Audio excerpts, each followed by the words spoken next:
किसी के एडवाइजर आंदोलनकारी हो सकते हैं, मगर आंदोलन और एक्टिविस्ट को सदन में सदन के नियमों के अनुसार ही चलना पड़ेगा। किसी सदस्य ने कहा कि हमारा बोला हुआ काट दिया जाता है। मान्यवर, 380 के अधीन स्पीकर साहब को अधिकार है असंसदीय शब्दों या टिप्पणियों को कार्यवाही से हटाने का अधिकार दिया है, मगर लय में की हुई असंसदीय टिप्पणियां संसद के इतिहास में रखनी चाहिए क्या? कोई भी भाषा का प्रयोग करे, इसको रखने दीजिए। ऐसे सदन नहीं चलता। ये सदन के असंसदीय शब्दों का लिस्ट कोई एक कार्यकाल में नहीं बना है मान्यवर। इस प्रकार से चलाएंगे, टेबल पर नाचते हैं। मैं समझ रहा हूं साहब, किसी के एडवाइजर एक्टिविस्ट हो सकते हैं, किसी के एडवाइजर आंदोलनकारी हो सकते हैं, मगर आंदोलन और एक्टिविस्ट को सदन में सदन के नियमों के अनुसार ही चलना पड़ेगा, क्योंकि यहां पर नियम बनाए गए।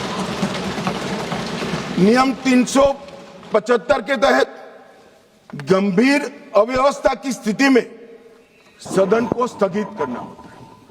मान्यवर, आप किसी को बोलने ही नहीं दोगे।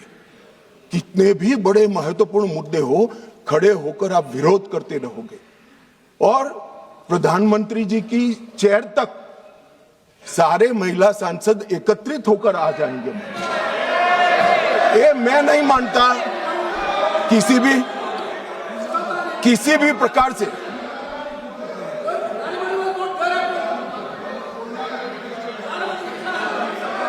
प्रधानमंत्री की चेयर होती है भाई।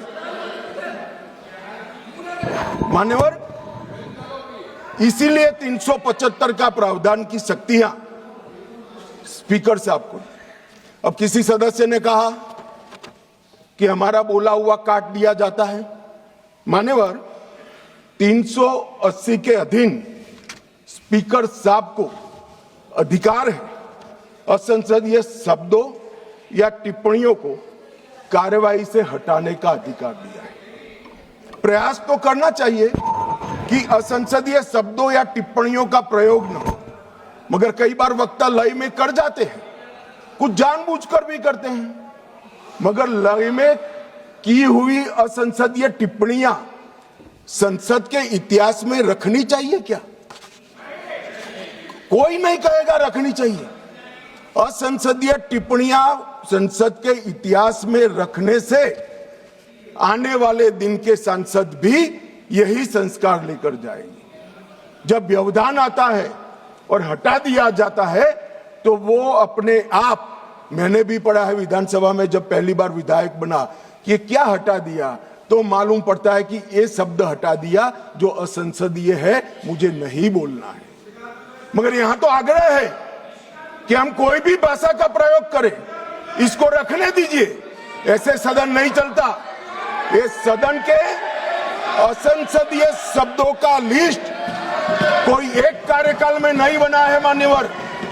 असंसदीय शब्दों का लिस्ट जब से सदन का अस्तित्व आया तब से लेकर आज तक इस उच्च शासन पर बैठे हुए अनेक महानुभावों के बनाते बनाते बना है, और वो सबको बाध्यकारी हमें भी है और विपक्ष को भी है। अगर आप कहते हैं कि सदन चलाने के नियम और असंसदीय शब्दों का लिस्ट हमें बाध्यकारी नहीं है, तो ऐसा नहीं होगा।